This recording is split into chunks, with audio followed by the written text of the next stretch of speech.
আল্লাহর কাছে লজ্জিত হবেন না, আপনি যেমনটি দেখেছেন তেমনটি করুন, ভয় পাবেন না, অচিরেই আপনি আমাকে ধৈর্যশীলদের অন্তর্ভুক্ত পাবেন। যেমন বাবা তেমন ছেলে, ঠিক তেমন রেসপন্স, ঠিক তেমন উত্তর। সাথে সাথে বললেন, বাবা আপনি ভয় পাবেন না, করুন। তো দেখেন আল্লাহর নবী ইব্রাহিম আলাইহিস সালাম স্বপ্নে যেটা দেখেছেন আল্লাহর পক্ষ থেকে এসেছে, চাইলেই তো ছুরি চালাতে পারতেন, চালিয়েছেন? কি করছেন? পরামর্শ করেছেন, কাউন্সিলিং করেছেন। ফ্যামিলি কাউন্সিলিংটা খুবই জরুরি। This is the first and foremost reminder tonight. আজকের তাফসির থেকে প্রথম রিমাইন্ডার এটা, যে বাসায় আমরা কাউন্সিলিং করব, বড় কোনো সিদ্ধান্ত নিতে গেলে পরামর্শ করব, যেমনটি নবী আলাইহিস সালাম ওনারা করেছেন, ঠিক কিনা? তাহলে সাইয়েদনা লোকমান আলাইহিস সালাম ছেলেকে উপদেশ দিচ্ছেন, আর উপদেশের ভাষা হতে হবে কোমল। দেখেন এখানে আল্লাহ তাআলা যেটা ব্যবহার করেছেন, ইয়া বুনাইয়া, যারা আরবি জানেন, বুনাইয়া শব্দটা কিন্তু সাধারণ শব্দ না। হ্যাঁ, ইবনুন থেকে বুনাই, মানে খুব আদর করে ছোট্ট বাচ্চাকে আমরা যেটা ডাকি, ও আমার কলিজার টুকরা সন্তান, ও আমার সোনামণি, হ্যাঁ, ও আমার ছোট্ট মণি, ও আমার বাজান, হ্যাঁ, ও আমার আব্বু। আর কি বলেন ছেলেমেয়েদেরকে আপনি? সায়া। কি এটার মানে কি? হ্যাঁ, ইংরেজিতে বললে ডার্লিং। আর ঠিক আছে, ডার্লিং কিন্তু সবাইরে বলা যায়, মানে যাকে আপনি লাভ করেন, ভালোবাসেন, আপনার ছেলেকে ডার্লিং বলতে পারেন, মেয়েকে বলতে পারেন, আপনার ওয়াইফকে বলতে পারেন, অন্য আবার অন্যান্য নারীদেরকে বলা যাবে না, স্ত্রী পর্যন্ত, হ্যাঁ, কাছের যারা, এদেরকে। তো মালয়েশিয়ান ভাষা তো আমি জানি না, মালয়েশিয়াতে যেটা বলে ওইটা দিয়ে ডাকবেন, খুব সোহাগ দিয়ে, আদর দিয়ে, কারণ নাসিহাতের ভাষা খুব কোমল হতে হয়। যে নাসিহাত হৃদয় নিংড়ানো মমতা দিয়ে বেরোয়, ওই নাসিহাত অন্যের হৃদয়ে যে টাচ করে। কথা বুঝতে পেরেছেন? যেটা হৃদয় নিংড়ানো ভালোবাসা থেকে বেরোয় নাসিহাত, সেটা আপনার ছেলের হৃদয়ে যে টাচ করবে, ক্লিক করবে। আর যদি রেগে মেগে আগুন হয়ে ওরে ধরেন, নামাজ পড়লি না কেন, এটা করলি কেন, এমনটা হইলো কেন, ও শুনবে? শুনবে না, বিগড়ে যাবে। দেখেন সাইয়েদনা মূসা আলাইহিস সালাম এবং সাইয়েদনা হারুন আলাইহিস সালাম দুজন মিলে যখন ফেরাউনকে দাওয়াত দিতে যাবেন, আল্লাহ বললেন, মূসা তোমার মেজাজ কিন্তু গরম, এই গরম মেজাজ নিয়ে ফেরাউনের দাওয়াত দিলে হবে? রব্বুল আলামিন বললেন, মূসা তোমার মেজাজ বড্ড গরম, কিন্তু তোমার জিহ্বাটা দিয়েছি আমি নরম, এই নরম জিহ্বা দিয়ে ফেরাউনের দরবারে যেয়ে যখন দাঁড়াবা, ফাকুলা লাহু কাওলান লাইয়িনান লাআল্লাহু ইয়াতাযাক্কারু আও ইয়াখশা। সুবহানাল্লাহ পড়েন।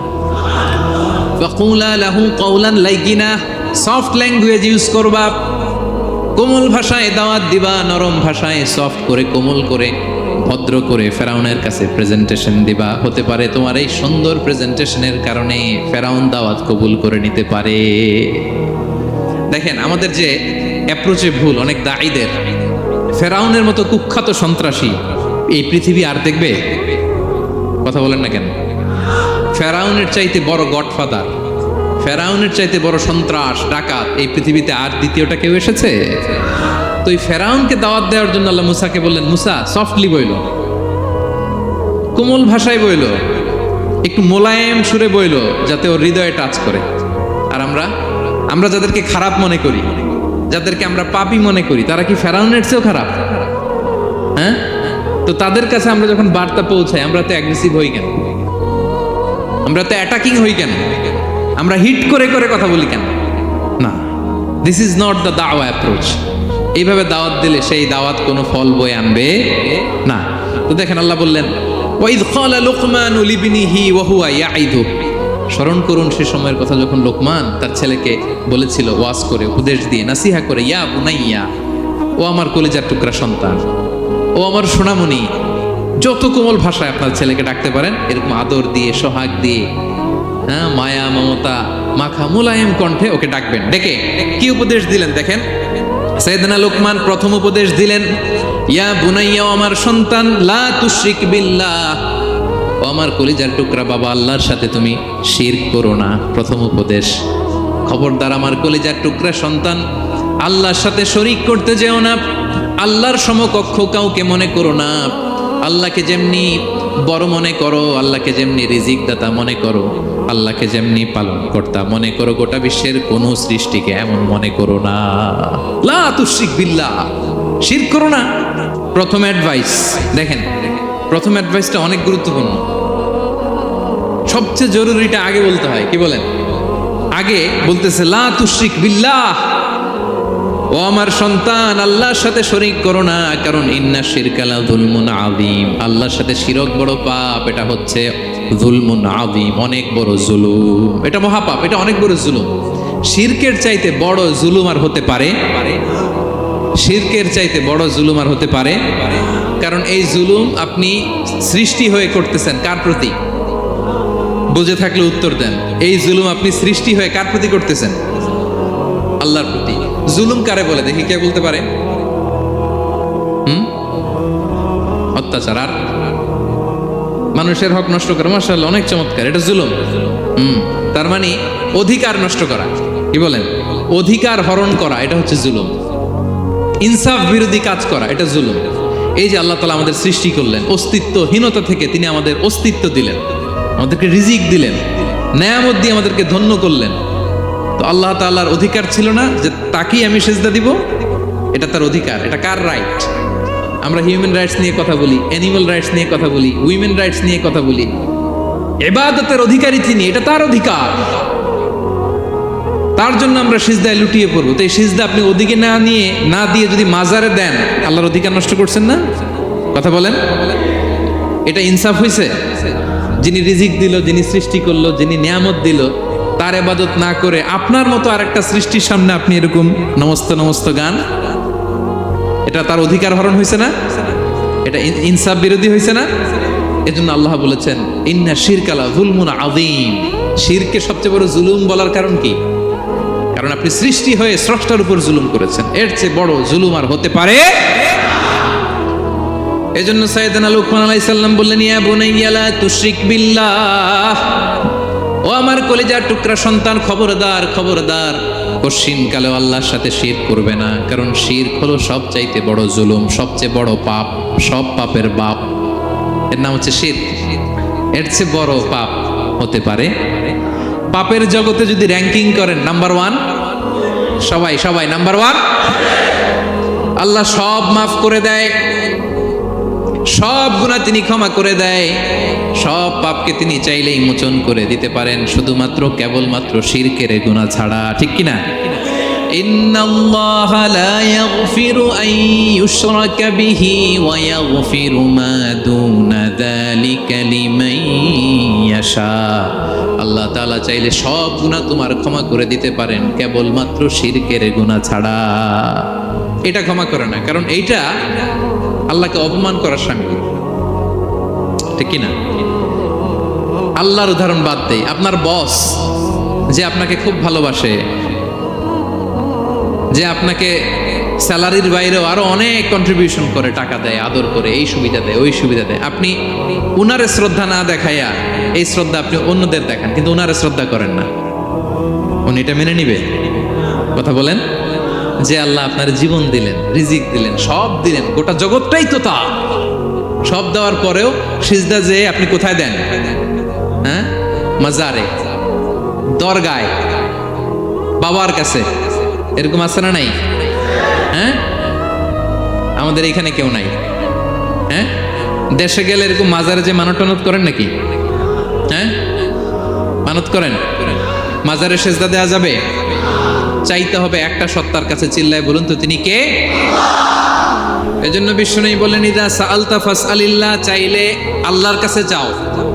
ওয়া ইযা ইসতাআনতা ফাসতাইন বিল্লাহ, সাহায্য যদি চেতে হয় একজনের কাছে চাইবা, চিল্লায় বলেন তিনি কে? নাকি বাবার কাছে? হ্যাঁ, দয়াল বাবা রে দয়া করো আমারে। আপনার বাবার যখন ডায়রিয়া হয়, উনি চায় কার কাছে? আপনার বাবা যখন বিপদে পড়ে, কাঁদে কার কাছে? এই জন্য আমরা চাবো কার কাছে? দয়ালা আল্লাহ রে দয়া করো আমারে, এটা বলতে হবে। ঠিক কিনা? বলেন সবাই, দয়ালা আল্লাহ রে দয়া করো আমারে। এজন্য এই জিনিসটা সাইয়েদনা লুকমান আলাইহিস সালাম প্রথমে ফোকাস করলেন, বললেন লা তুশরিক বিল্লাহ, ও আমার কলিজার টুকরা সন্তান, আল্লাহর সাথে শিরক করো না, খবরদার। আল্লাহর সাথে কাউকে সমকক্ষ মনে করবা না, কারণ ইন্না শিরকা লাযুলমুন আযীম, শিরিক হলো সব চাইতে বড় পাপ, মহা জুলুম। এই জুলুম আল্লাহর প্রতি করা হয়। তাহলে প্রথম উপদেশটা বুঝতে পারছেন আমার প্রিয় ভাইরা? আল্লাহর সাথে শিরক করা চলবে। চাইবো কার কাছে? সন্তান হয় না, কই চাবেন? নাকি মাজারে? মাজারে চাওয়া যাবে? বাবার কাছে চাওয়া যাবে? ছেলে সন্তান দেয় কে? মেয়ে দেয় কে? ছেলে মেয়ে দুটোই দেয় কে? ছেলেও দেয় না, আবার মেয়েও দেয় না। চিৎকার করে বলেন তো তিনি কে? আমরা তার কাছে চাইব। সব পরিস্থিতিতে আমরা একজনের কাছে চাইব, তিনি কে?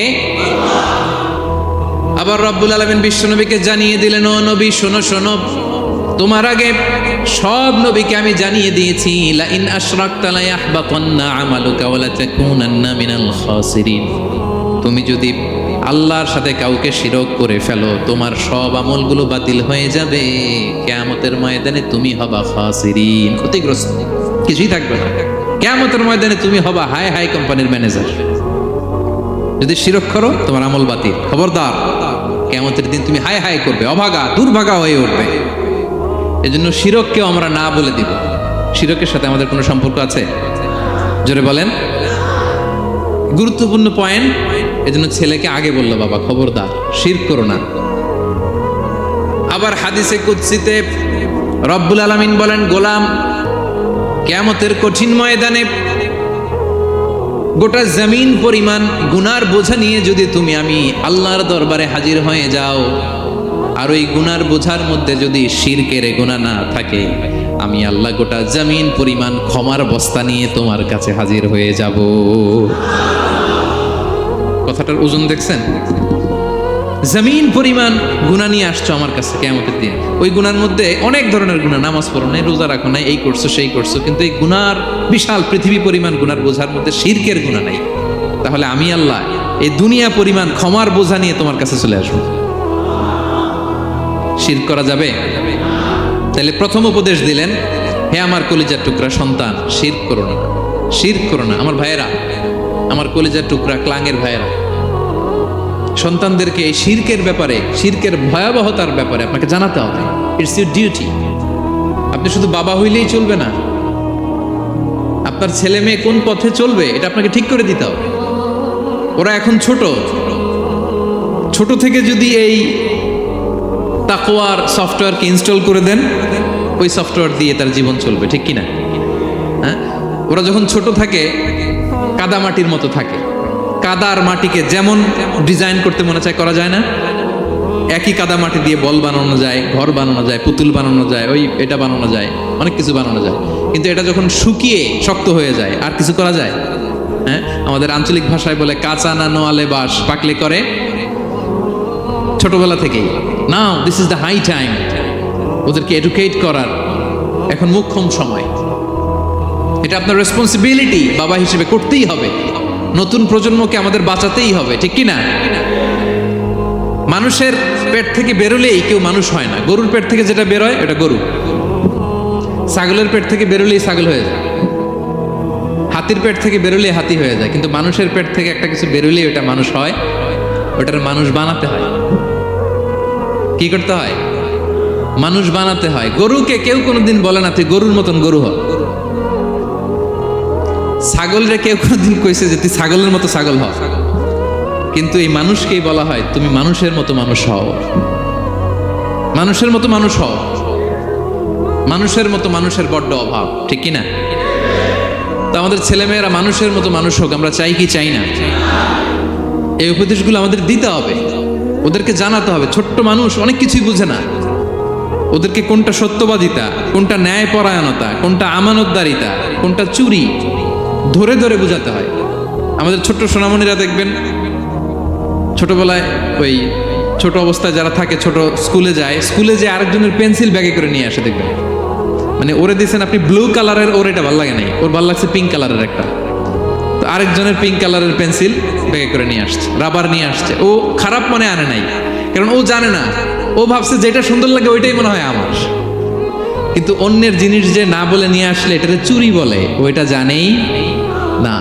তো এগুলো ওদেরকে জানানোর, শিখানোর দরকার আছে না নাই? দায়িত্বটা কার? বাবা মায়ের।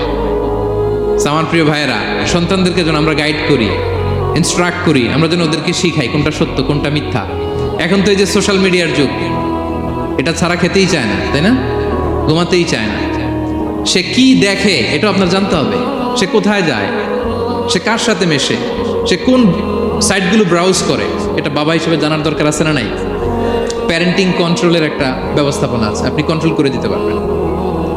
আপনি সাইন করে দিবেন ইউটিউবে আপনার জিমেল দিয়ে, ও কি দেখে আপনি সব চেক করতে পারবেন হিস্ট্রিতে। যুগ যেমন, ওই যুগের মেডিসিনও তেমন, ওইভাবে আপনাকে নিয়ন্ত্রণ করতে হবে। কারণ এই যুগে আমাদের তরুণ শিশু কিশোররা এত এত চ্যালেঞ্জের সম্মুখীন হচ্ছে যেটা আগে কখনো হয় নাই। The world is changing so fast, it's very difficult to handle our teenagers. ওদের প্রশ্ন শুনলে আপনি অবাক হয়ে যাবেন। আমি উত্তর দিতে পারি না মাঝে মাঝে, আমার ছোট মেয়ের অনেক প্রশ্নের উত্তর দিতে পারি না, মানে পারি, ও মানতে চায় না, আর্গুও করে, এমন এমন কথা বলে যেগুলো আমরা 10-15 বছর বয়সেও শিখি নাই। আজকে 5-6 বছরের ছোট বাচ্চা, ছেলে মেয়ে আপনাকে এমন প্রশ্ন করবে আপনি অবাক হয়ে যাবেন। এই জন্য ছোটবেলা থেকেই ওদের মন মস্তিষ্কের ভেতরে এই ইসলামের শিক্ষাটা ঢুকাই দিতে হবে আমার ভাইয়েরা। ইসলাম সেটাই চায় যে এইমাত্র জন্মগ্রহণ করছে যে বাচ্চাটা, নবজাতক, নিউ বর্ন বেবি, ওর আমল নামা শুরু হয়েছে? সবাই বলেন, এইমাত্র ভূমিষ্ঠ একটা বাচ্চার আমল নামা শুরু হয়েছে? তারপর ইসলাম বলে ওর কানের সামনে আল্লাহু আকবার বলে আল্লাহর নামটা ঢুকিয়ে দাও। এখনো আমল নামা শুরু হয় নাই, এখনো ভালো খারাপের কিছুই হয় নাই, তারপরও আল্লাহ বলে দুনিয়াতে আসার সাথে সাথে আজান দিয়ে ইসলামের কথাটা কানের ভেতরে ঢুকায় দাও। আমাদের দায়িত্ব হচ্ছে ওদেরকে এডুকেট করা। 1 নাম্বার উপদেশ তিনি দিলেন, লা তুশরিক বিল্লাহ, শিরক করুন, শিরক মহাপাপ। এই পয়েন্টটা বুঝতে পারছেন সবাই?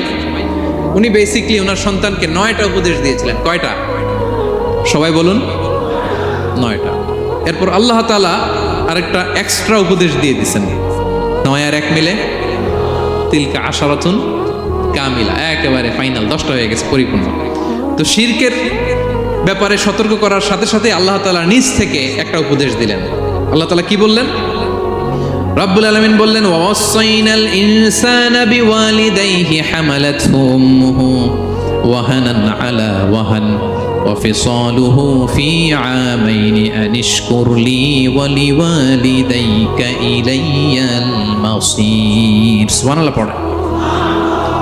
আল্লাহ বললেন, ওয়াসাইনাল ইনসানা বিওয়ালিদাইহি, শিরকের কথা যখন লোকমান সন্তানকে জানালো, এবার আমি আল্লাহ পৃথিবীর মানুষগুলোরে জানিয়ে দিলাম, খবরদার খবরদার, মা বাবার সাথে কখনো খারাপ আচরণ করো না। ওয়াসাইনাল ইনসান, মানুষকে আমি ওসিয়ত করলাম, রেকমেন্ড করলাম, ভার্ডিক্ট জারি করে দিলাম, বিওয়ালিদাই, মা বাবার ব্যাপারে তাদের সাথে সদাচরণ করবে, মা বাবার সাথে খারাপ আচরণ করা যাবে। জান্নাতে একটা দরজা আছে, নাম আল আব, বাবা, আর একটা আল উম, মা। যারা বাবা মার সাথে ভালো আচরণ করছে তারা ওইটা দিয়ে ঢুকবে। সুবহানাল্লাহ পড়ে। এক লোক বললেন, ইয়া রাসূলুল্লাহ, আমার মাকে কাঁধে করে কাবার চারদিকে ঘুরিয়েছি, তাওয়াফ করিয়েছি, প্রচন্ড রোদের মধ্যে আমার মাকে কাঁধে করে কাবার চারদিকে লাব্বাইক লাব্বাইক বলে অনেকবার ঘুরিয়েছি। ইয়া রাসূলুল্লাহ, আপনি আমাকে বলে দেন, ছোটবেলা যখন আমি আমার মায়ের বুকের দুধ খেয়েছি, ওই দুধের শোধটুকু আদায় হয়েছে কিনা? বিষ্ণুই বললেন, কি প্রশ্ন করলা তুমি? লাউ কাতাতা জিলদাক, তুমি যদি তোমার গায়ের চামড়া কেটে জুতা বানিয়ে দাও, চামড়াটা কেটে শুকিয়ে যদি জুতা বানিয়ে তোমার মায়ের পায়ের নিচে দিয়ে দাও, ছোটবেলায় মায়ের বুকের যে দুধ খেয়েছো, একটা দুধের 1 ঢোক দুধ খাওয়ার শোধ আদায় হবে না। 1 ঢোক যে দুধ খাইছো ওইটারই শোধ আদায় হবে। খবরদার খবরদার, বাবা মার ব্যাপারে সাবধান। বিশেষ করে মায়ের সাথে, দুজনের কথাই আল্লাহ প্রথমে বললেন, এরপরে বললেন বিশেষ করে মায়ের সাথে, কারণ হামালাতহু উম্মুহু, বাবা তোমারে পেটে ধরে নাই, পেটে ধরেছে কে? ওয়াহানান আলা ওয়াহান, 10 মাস 10 দিন বোঝার পরের বোঝা, যন্ত্রণার পরে যন্ত্রণা বাবা সহ্য করে নাই, করেছে কে? এত বড় একটা পেট হয়ে গেছে, জানেন তো? হ্যাঁ, আল্লাহ। এই পেটটা নিয়ে বারবার কিচেনে যাওয়া লাগছে, এটা নিয়ে টয়লেট করে, এটা নিয়ে গোসল করে, ঘুমাতে পারে না, শুইলে উঠতে পারে না, উঠলে বসতে পারে না। একদিন 2 দিন, 1 সপ্তাহ 2 সপ্তাহ, 10 মাস 10 দিন আমার মাকে এই কষ্ট দিয়েছি। মায়ের কলিজার মাঝখানে লাথি মেরে দুনিয়াতে এসেছে। এরপরে আল্লাহ বললেন ওয়া ফিসালুহু ফি আমাইন, এখানেই শেষ নয়, দুধ ছাড়াতে লেগেছে 2 বছর। কয় বছর? ওগো মা তুমি এই ধরনের শ্রেষ্ঠ নেয়ামত, তোমারই পদ তলে রয়েছে জান্নাত। ওগো মা তুমি এই ধরনের শ্রেষ্ঠ নেয়ামত, তোমারই পদ তলে রয়েছে জান্নাত। ঠিক কিনা? দেখেন আল্লাহ মর্যাদা কোথায় বাড়াবো। আমাদের দুনিয়ার পুরুষ মানুষদের পায়ের নিচে থাকে জুতা, জুতার নিচে বালু, কার্পেট কিংবা ফ্লোর। আর আল্লাহ বলে দুনিয়ার এক একটা মায়ের পায়ের নিচে আমি জান্নাত দিয়ে রেখেছি। এই পৃথিবীটারে 100 বার বিক্রি করলে জান্নাতের একটা চেয়ারের দাম হবে? বুঝে শুনে উত্তর দিবেন। এই পৃথিবীটাকে, পৃথিবীর যে সম্পদ, এটা এস্টিমেশন করে, হ্যাঁ, 1000 বার বিক্রি করলে যে দামটা হবে, ওই দাম দিয়ে জান্নাতের একটা চেয়ারের দাম হবে? এই পৃথিবীরে 10,000 কোটি বার বিক্রি করলে যেই অ্যাসেট হবে, যে অ্যামাউন্ট হবে, ভ্যালিউ হবে, ওই দাম দিয়ে জান্নাতের একটা টেবিলের দাম হবে? আর যেই জান্নাত, পুরো জান্নাতটা মায়ের পায়ের নিচে পড়ে আছে, ওই পা দুইটার দাম কত? সুবহানাল্লাহ পড়বেন না? মা বাবার দোয়া অনেক বড় দোয়া। কখনো যেন আমরা বেয়াদবি না করি, কখনো যেন তাদের মনে কষ্ট না দেই, সবসময় যেন তাদের কাছ থেকে দোয়া নেই। পারা যাবে? এটা আল্লাহ তাআলা ঢুকিয়ে দিলেন। তাহলে সাইয়েদনা লোকমান প্রথমে বলল বাবা শিরক করো না। এরপরে রব্বুল আলামিন বললেন শিরকের পরে তোমাদের সব চাইতে বড় দায়িত্ব যে বাবা মা তোমাদের জন্য এত কষ্ট করেছে, তাদের সাথে খারাপ আচরণ করো না। 2টা হয়ে গেল। কয়টা? আওয়াজ করে বলেন কয়টা? 3 নম্বরে সাইয়েদনা লোকমান আলাইহিস সালাম ছেলেকে বললেন ইয়া বুনাইয়া ইন্নাহা ইন তাকু মিসকালা হাববাতিন মিন খারদালিন ফাতাকুন ফি সখরাতিন আও ফিস সামাওয়াতি আও ফিল আরদি ইয়াতি বিহাল্লাহ ইন্নাল্লাহা লাতীফুন খাবীর। 3 নম্বরে সাইয়েদনা লোকমান বললেন বাবা সরিষার দানা পরিমাণ কোনো ভালো কাজ যদি তুমি করো কিংবা খারাপ কাজ যদি তুমি করো, সেটা যদি মাউন্ট এভারেস্টের উপরে উঠে করো কোনো খারাপ কাজ, আও ফিস সামাওয়াতি মহাশূন্যে যে যদি করো, আও ফিল আরদে জমিনের অতল গহ্বরে কোনো সুড়ঙ্গ বানিয়ে সেখানেও যে যদি কোনো পাপ করো, ইয়াতি বিহাল্লাহ সেটাও আল্লাহ নিয়ে আসবে। কোনো পাপ বা কোনো ভালো কাজ আকাশে উঠে, পাহাড়ে উঠে কিংবা সুড়ঙ্গ করে জমিনের ভিতরে ঢুকেও যদি করো, কিয়ামতের দিন আমলনামায় সেটা দেখতে পাবে। সুবহানাল্লাহ পড়বেন না? কারণ ইন্নাল্লাহা লাতীফুন খাবীর, তিনি হলেন লাতীফ সূক্ষ্মদর্শী। যত ছোট কাজই করো না কেন তার চোখে ফাঁকি দেয়া যায়। তার মানে 3 নাম্বার উপদেশে সাইয়েদনা লোকমান তার ছেলেকে আল্লাহর শক্তি, আল্লাহর ক্ষমতার ব্যাপারে একটা ধারণা দিচ্ছেন। নিজের ছেলেকে তার রবকে চিনাইতে হবে। আমাদের রবকে আমাদের চিনার দরকার আছে না নাই? ছেলেকে বোঝাবেন বাবা ওই যে তুমি মসজিদে আমার সাথে যে সেজদা দাও, কারে দাও জানো? তিনি কত বড়, তিনি কত বিশাল ক্ষমতার অধিকারী। তুমি সামান্য কোনো ভালো কাজ কিংবা খারাপ কাজ এটা যদি মহাশূন্যে উঠেও করো, পাহাড়ের চূড়ায় গিয়েও যদি করো, জমিনকে ফেড়ে সুড়ঙ্গের ভেতরে ঢুকেও যদি করো, তার চোখকে কঠিনকালেও ফাঁকি দেয়া যাবে। তার মানে 3 নম্বরে আল্লাহর ধারণার ব্যাপারে, শক্তির ব্যাপারে, ক্ষমতার ব্যাপারে, আল্লাহ তাআলার অথরিটির ব্যাপারে, ক্যাপাসিটির ব্যাপারে একটা স্বচ্ছ ধারণা দিয়ে দিল। তুমি জানো নাকি কোন রবের ইবাদত তুমি করো? গোটা দুনিয়ার সবার চোখকে ফাঁকি দেয়া গেল, আল্লাহর চোখকে কঠিনকালেও ফাঁকি দেয়া যায় না। ঠিক কি না? এই পৃথিবীতে সবার চোখকে ফাঁকি দেয়া যায় কি যায় না? পুলিশের চোখ, সিকিউরিটির চোখ, বিমানবন্দরে কাস্টমস অফিসারের যে অফিসার থাকে তাদের চোখ, বিভিন্ন জায়গায় বড় বড় যে সিসি ক্যামেরা থাকে, এগুলো ফাঁকি দেয়া যায়। ফাঁকি দেয়া যায় না একজনের চোখ। আওয়াজ করে বলুন তো তিনি কে? ফাঁকি দেওয়া যায়? আচ্ছা বলেন, এই ছোটবেলা থেকেই এই সেন্সেশন, এই অনুভূতি যদি, এই অনুভূতির সফটওয়্যার যদি আপনার ছেলের মাথায় ঢুকায় দেন, এই ছেলে কোনোদিন দুর্নীতি করবে? খাদ্যে ভেজাল দিবে? মাছে ফরমালিন দিবে? প্রতিবেশীকে কষ্ট দিবে, অনিয়ম করবে, অন্যের অধিকার হরণ করবে না। এজন্য ছোটবেলা থেকেই তার রবকে চিনায় দিতে হবে, রবকে চিনায় দিতে হবে। 3 নম্বরে ছেলেকে তিনি বললেন, বাবা অতি ক্ষুদ্র ভালো কাজ কিংবা খারাপ কাজ যেখানেই করো না কেন, কিয়ামতের দিন সেটা তুমি দেখবা। তার মানে তখন থেকে সে বুঝবে আমি যাই করি না কেন ভালো করলে এটার একটা প্রতিদান, একটা রিওয়ার্ড আমি পাবো, ঠিক কিনা? আর খারাপ যদি করি এটার শাস্তি আমাকে ভোগ করতেই হবে, আল্লাহর সুপ্রিম কোর্টের কাঠগড়ায় আমাকে দাঁড়াতেই হবে। নিক্তি পাল্লা, মাওয়াজিন আল কিসত, ন্যায়ের মানদণ্ড আল্লাহ সেদিন স্থাপন করবেন। আমরা যেটা মিজানের পাল্লা বলি, এটা মূলত ন্যায়ের মানদণ্ড। সামান্য ক্ষুদ্রাতি ক্ষুদ্র জিনিস দিলেও ওইখানে টের পাওয়া যায়। সুবহানাল্লাহ পড়েন। আচ্ছা, আমরা যে চাল কিনি, ডাল কিনি, ধরেন 10 কেজি চালের একটা বস্তা কিনছি, দেখবেন যে অনেক সময় মাপটা একুরেট হয় না। 10 কেজির চেয়ে হয়তো একটু বেশি অথবা হয়তো একটু কম, এরকম হয় না অনেক সময়? 5 কেজি কিনছেন এক দোকান থেকে, আরেক জায়গায় যে ভালোভাবে মাপ দিয়ে দেখবেন যে একটু বেশি হয়েছে অথবা একটু কম হয়েছে, ঠিক কিনা? আল্লাহ যে মিজানের পাল্লা সেদিন বসাবেন ওইখানেও তো এরকম হবে। হ্যাঁ, কেমন হবে? فَمَن يَعْمَلْ مِثْقَالَ ذَرَّةٍ خَيْرًا يَرَهُ, পড়ুন, وَمَن يَعْمَلْ مِثْقَالَ ذَرَّةٍ شَرًّا يَرَهُ। ক্ষুদ্রাতি ক্ষুদ্র জাররা তথা অনুপরিমাণ ভালো যদি করো সেটাও সেদিন নিক্তি পাল্লায়, মিজানের দাড়ি পাল্লায় দেখতে পাবা। ক্ষুদ্রাতি ক্ষুদ্র খারাপও যদি করো সেদিনও মিজানের পাল্লায় সেটা তুলে দিবে কে? জাররা মানে খুবই ক্ষুদ্র। কতটুকু ক্ষুদ্র আমি উদাহরণ দিয়ে বুঝাই। শীতের সকালে টিনের ঘরে যারা কোনোদিন থেকেছেন, এখানে তো শীত নাই, মালয়েশিয়াতে সারা বছর গরম। শীতের সিজনের কথা মনে আছে তো আপনাদের? না মালয়েশিয়ায় থাইকা সব ভুলে গেছেন? শীতকাল শীতকাল মনে আছে? হ্যাঁ, শীতের সকালে টিনের ঘরে যদি কখনো থাকেন, দেখবেন যে টিনের ঘরে ছিদ্র থাকে, ওই ছিদ্র দিয়ে সূর্যের আলো ঢুকে, রশ্মি। মনে পড়ছে? শীতের সকাল টিনের ছিদ্র দিয়ে দেখবেন চিকন একটা সূর্যের রশ্মি ঢুকছে। ওটার কাছে গেলে দেখা যায় সামান্য ধুলাবালি, কেমন যেন ডাস্ট উড়ে এটার মধ্যে। অন্যদিকে কিন্তু দেখা যায় না, এদিকে নাই, কিন্তু ওই ছিদ্রটার কাছে গেলে দেখা যায় আলো যেদিক থেকে পড়ছে নিচ পর্যন্ত পুরোটার মধ্যে ধূলিকণা। আসলে ধূলিকণা কি শুধু এদিকেই না, পুরা ঘরেই আছে। ওইদিকে আলো পড়ছে, ওটা দেখা যায়।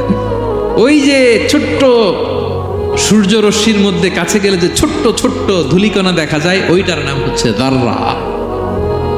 যাররা, ফামান ইয়ামাল মিসকালা যাররাতিন খাইরান ইয়ারা। এই ধূলিকণার ডাস্টের যাররা পরিমাণ ভালো করলে সেটাও দেখতে পাবা, আবার যাররা পরিমাণ খারাপ করলে সেদিন কিয়ামতের ময়দানে মিজানের পাল্লায় সেটাও দেখতে পাওয়া। পড়েন সুবহানাল্লাহ। তার মানে 3 নম্বরে ছেলেকে আল্লাহর শক্তি আর সম্ভাবনা সম্পর্কে সতর্ক করলেন, জানান দিয়ে বললেন, বাবা যেটাই করো না কেন সবার চোখকে ফাঁকি দেওয়া যায় না, একজনের চোখ, তিনি কে? কয়টা গেল উপদেশ? সবাই বলুন তো কয়টা? 3টা।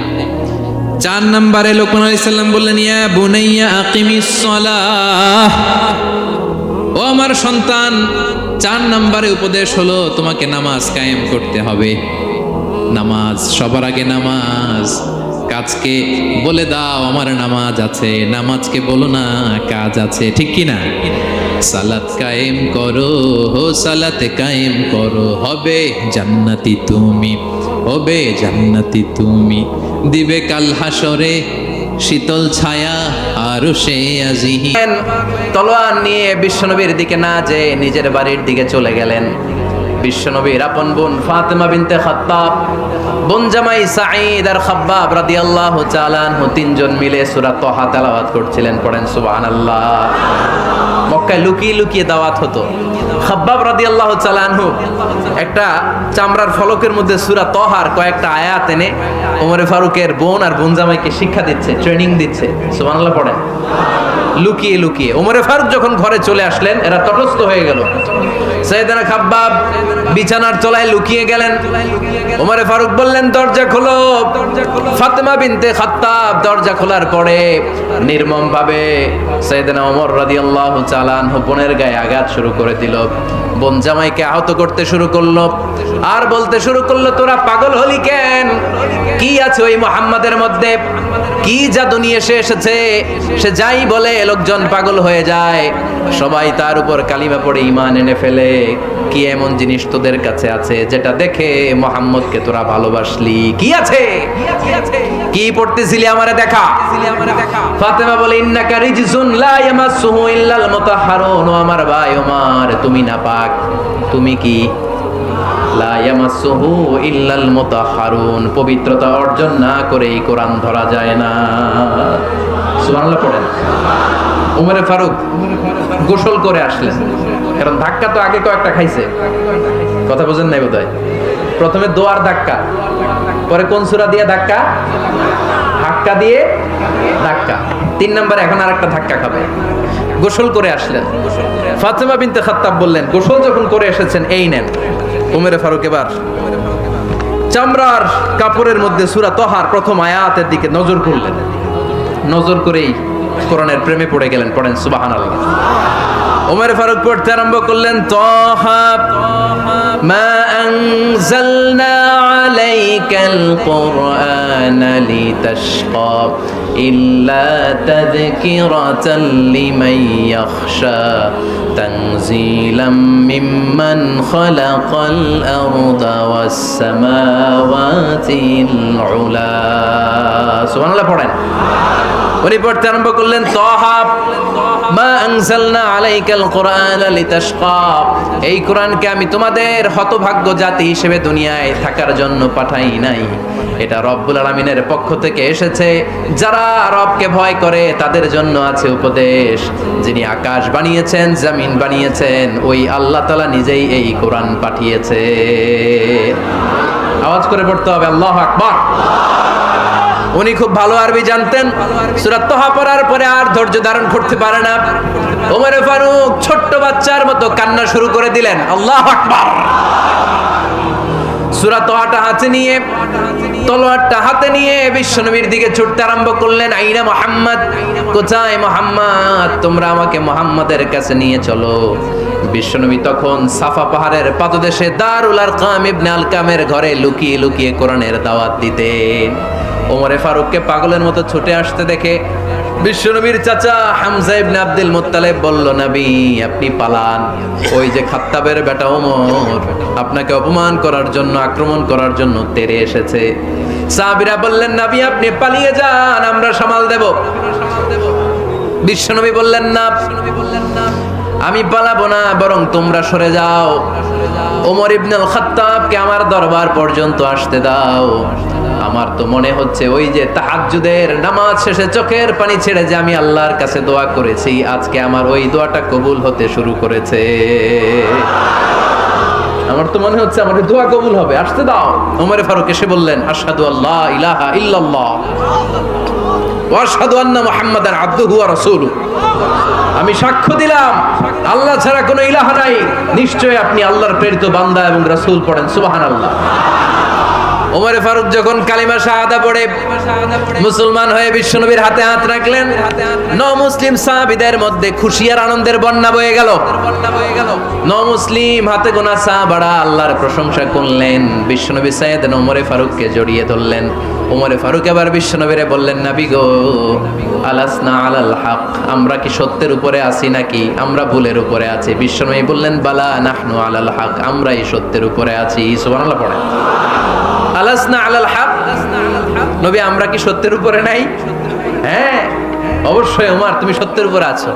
ওমরে ফারুক বললেন, তাহলে ফাফিমাল ইখতিফা, তাহলে লুকায় লুকায় আর দাওয়াত দেব কেন? আমি তো কালিমা পড়ে ফেলছি, আসেন আমার সাথে বের হই। ফাফিমাল ইখতিফা, আর লুকায় লুকায় কেন? আসেন আমরা বাইরে বের হই। বিশ্বনবী বললেন, ওমর এটা মাক্কি জীবন, এখানে আমরা একটু গোপনে গোপনে দাওয়াত দিতে চাই। ওমরে ফারুক বলে না, আমার দায়িত্ব, আমি একটা মিছিল দিতে চাই নবী। আল্লাহর নামের তাকবীর দিতে দিতে দারুল আরকাম থেকে শুরু করে মসজিদুল হারাম পর্যন্ত একটা মিছিল দিয়ে আমি মক্কা কাঁপাইয়া দেব। অনুমতি দেন। বিশ্বনবী দিতে চায় না। ওমর ফারুক অনেক বুঝানোর পরে স্বল্প পরিসরের একটা অনুমোদন পাওয়া গেল বিশ্বনবী সাল্লাল্লাহু আলাইহি ওয়াসাল্লামের কাছ থেকে। কিন্তু মিছিল যে দিবে, মিছিলের জন্য লোকের দরকার আছে না নাই? এখানে লোক নাই, আমি একাই মিছিল দিতেছি। এটা জমবে? মিছিল জমবে?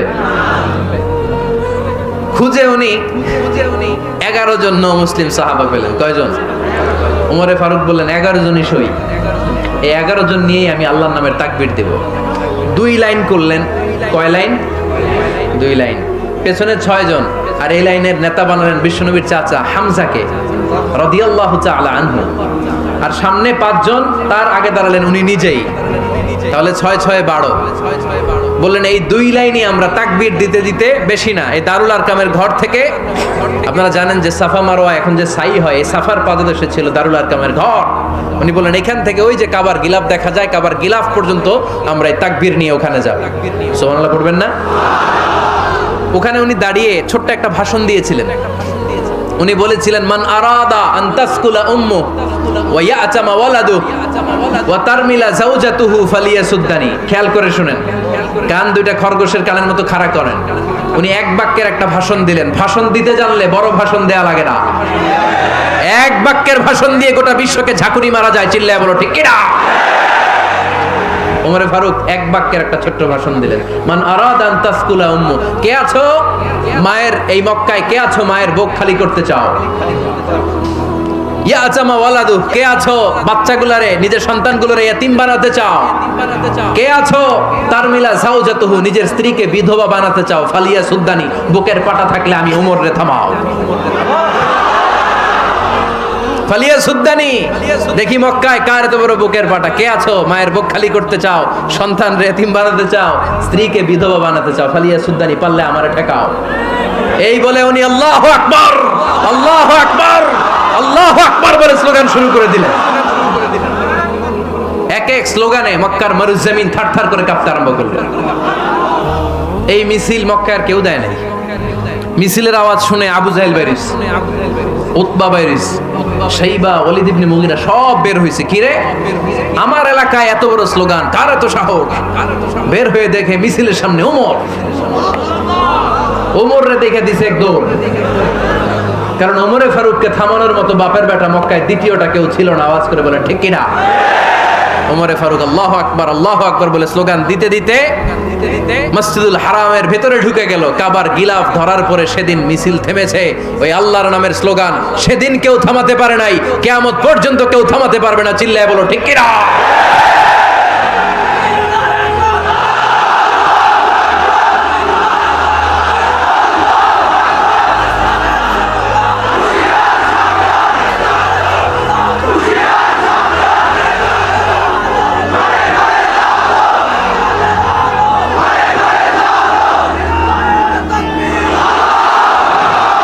ওই রকম একটা ওমরের দরকার, আমাদের বেশি চাই না। জোরে বলেন ঠিক কিনা? দাও খোদা দাও আমায় আবার ওমর দারাজ দিল, দাও খোদা দাও আমায় আবার ওমর দারাজ দিল, দাও আলীর মতো বীর সেনানি, আলীর মতো বীর সেনানি জাগাতে নিখিল, দাও খোদা দাও আমায় আবার ওমর দারাজ দিল। সুবহানাল্লাহ পড়েন।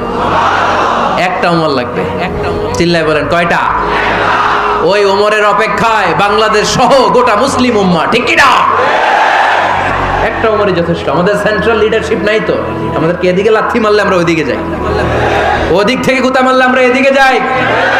আমাদের রিপ্রেজেন্টেটিভ, আমাদের প্রতিনিধিত্ব করার মতো কোনো কেন্দ্রীয় লিডারশিপ নেতৃবৃন্দ গোটা বিশ্বে নাই, ঠিক কি না? আমরা সেই ওমরে ফারুকের অপেক্ষায়, আমরা সেই ইমাম আল মাহাদির অপেক্ষায়। এই ওমরে ফারুক আমাদের মডেল, ঠিক কি না? Third in position. এই পুরো উম্মতের মধ্যে ওনার পজিশন নাম্বার 3। 1 নাম্বার পজিশন বিশ্বনবীর, কার? 2 নাম্বার পজিশন কার? আবু বকর। 3 নাম্বার পজিশন কার?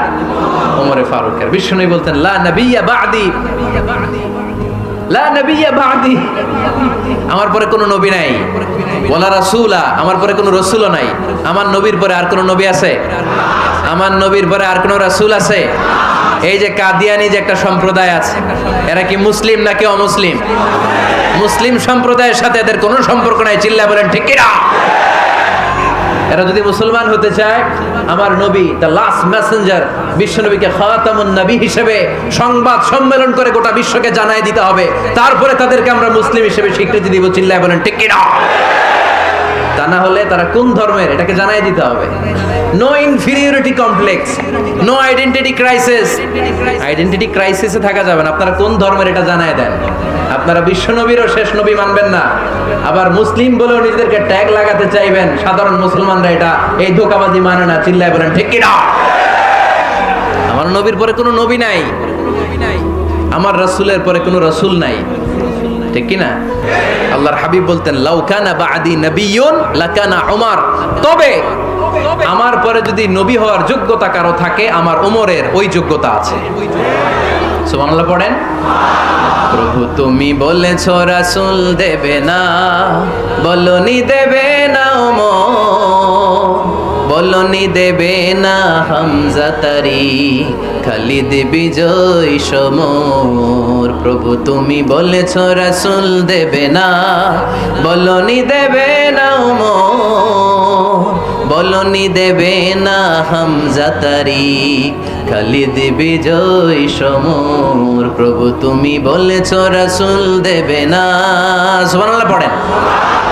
এজন্য আমরা একটা ওমর চাই। কয়টা? বেশি লাগবে?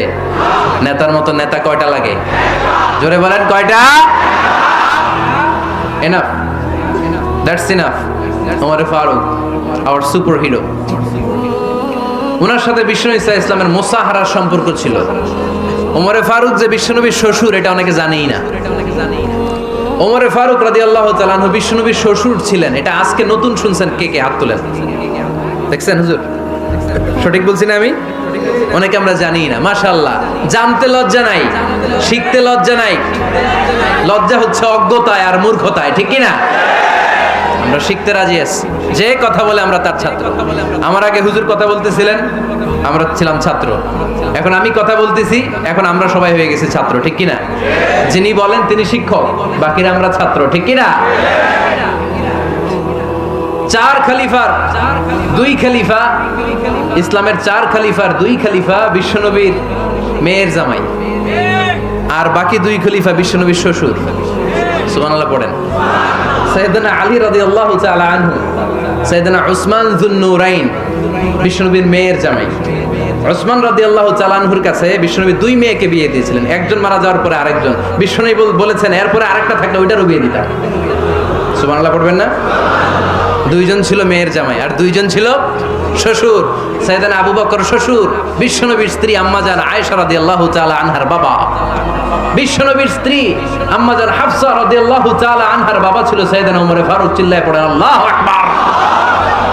জান্নাতুল পজিশন না, সাইয়্যিদু কুহুলিল জান্নাহ। জান্নাতে যত নারীরা যাবে, নারীদের সর্দারিনী হবে সাইয়্যিদাতুনা ফাতেমা রাদিয়াল্লাহু তাআলা আনহা। এই ফরিদপুরের যত ইয়াং স্টারেরা তোমরা যারা জান্নাতে যাবে, তোমাদের লিডার হবে সাইয়েদনা হাসান আর হুসাইন রাদিয়াল্লাহু তাআলা আনহুমা। আর বয়স্ক মুরব্বীরা যারা জান্নাতে ঢুকবেন, আপনাদের লিডার হবে সাইয়েদনা আবু বকর আর সাইয়েদনা ওমর ফারুক রাদিয়াল্লাহু তাআলা আনহু। সুবহানাল্লাহ পড়তে পারলেন না? ওমর ফারুক এটা সাধারণ কোনো ক্যারেক্টারিস্টিক্স নয়। ওনাকে আল্লাহ তাআলা নলেজও দিয়েছেন, আবার দিনদারিও দিয়েছেন। আমার দিনী ভাইয়েরা খেয়াল রাখবেন, কোনো আলেমের মধ্যে বা কোনো নেতার মধ্যে যদি এই দুইটার সমন্বয় আপনি পান, যে তার জ্ঞানও আছে আবার দিনদারিও আছে, he belongs the knowledge and he belongs the তাকওয়া, সে গোটা বিশ্বকে জয় করে ফেলবে, ঠিক কি না? যার মধ্যে জ্ঞান আছে, যার মধ্যে তাকওয়া আছে, তারে কেউ থামায় রাখতে পারে? ওমরে ফারুককে এই 2 নেয়ামত দিয়ে ধন্য করেছে কে? সহিহ বুখারীর বর্ণনা, বিশ্বনবী সাহাবীদের সামনে একটা স্বপ্নের কথা বলছেন। বিশ্বনবী বললেন, আমি স্বপ্নে দেখলাম আমার আঙ্গুলের ফাঁকা থেকে দুধ বের হচ্ছে, আমি তৃপ্তি সহকারে দুধ খেলাম। খাওয়ার পরে দেখলাম আঙ্গুলের মধ্যে একটু দুধ লেগে আছে। আমার আঙ্গুলে অতিরিক্ত লেগে থাকা দুধটা আমি ওমরে ফারুকের মুখের মধ্যে লাগিয়ে দিলাম। সাহাবারা বললেন, ইয়া রাসূলুল্লাহ, ইয়া হাবিবাল্লাহ, মাযা আওয়ালতা বিহি, এই স্বপ্নের আপনি কি ব্যাখ্যা করলেন, আমরা তো বুঝলাম না। বিশ্বনবী বললেন, আওয়ালতু বিহি আল ইলম, আমি এই দুধ দিয়ে জ্ঞানের ব্যাখ্যা করেছি, কারণ ওমরকে আল্লাহ যেই জ্ঞান দিয়েছে গোটা বিশ্বের কাউকে এত জ্ঞান দেয় না। এজন্য স্বপ্নে যদি কেউ দেখেন যে আপনি দুধ খাচ্ছেন, তার মানে আল্লাহ তাআলা আপনার জ্ঞান বাড়ায় দিবে। ওমরে ফারুককে দুধ খেয়ে অতিরিক্ত দুধের অংশটা বিশ্বনবী আবু বকর রাদিয়াল্লাহু তাআলা আনহুর মুখে দেন নাই, সাইয়েদনা উসমানের মুখে দেন নাই, আলী রাদিয়াল্লাহু তাআলা আনহুর মুখে দেন নাই। স্বপ্নে ওই অতিরিক্ত লেগে থাকা দুধটা বিশ্বনবী ওমরে ফারুকের ঠোঁটের মধ্যে লাগিয়ে দিয়েছেন। এই হাদিস থেকে প্রমাণ হয় আল্লাহ তাআলা জ্ঞানের নেয়ামতে সাইয়েদনা ওমরে ফারুককে ধন্য করেছেন। আবার বুখারীর বর্ণনা, বিশ্বনবী সাল্লাল্লাহু আলাইহি ওয়াসাল্লাম আরেকটা স্বপ্নের বর্ণনা দিচ্ছেন। তিনি বললেন, তোমাদের সবাইকে স্বপ্নে আমার সামনে দাঁড় করানো হলো। আমি দেখলাম তোমাদের কারো জুব্বা নাভি পর্যন্ত, কারো জুব্বা হাঁটু পর্যন্ত, কারো জুব্বা টাকনু পর্যন্ত। ওমরে ফারুককে যখন স্বপ্নে আমার সামনে দাঁড় করিয়ে দেয়া হলো, আমি দেখলাম ওমরের জুব্বা এত লম্বা, ওমর টেনে হিচড়ে তার জুব্বা নিয়ে সামনে হেঁটে যাচ্ছে। সাহাবারা বললেন, ফামাযা আওয়ালতা বিহি ইয়া রাসূলুল্লাহ, ও আল্লাহর রাসূল, এই স্বপ্ন দিয়ে আপনি কি বোঝাতে চাইলেন, আমরা কিছু বুঝলাম না। বিশ্বনবী বললেন, আওয়ালতু বিহি আদ-দ্বীন, আমি এই হাদিসের দ্বারা দ্বীনের ব্যাখ্যা করলাম, যার জামা যত লম্বা তার দ্বীনদারি তত বেশি। সুবহানাল্লাহ, আসতে পড়েন। স্বপ্নে দেখলেন কোন সাহাবীর জুব্বা নাভি, কোন সাহাবীর হাঁটু, কারোটা টাকনু, কিন্তু ওমরে ফারুকের জুব্বা এত লম্বা, ইয়াজুরু সাওবাহু, তিনি তার জুব্বা টেনে হিচড়ে যাচ্ছেন। বিশ্বনবী বললেন, এটা দ্বারা আমি দ্বীন, আমি তাকওয়া, দ্বীনদারি, তাকওয়া, এটার ব্যাখ্যা করেছি।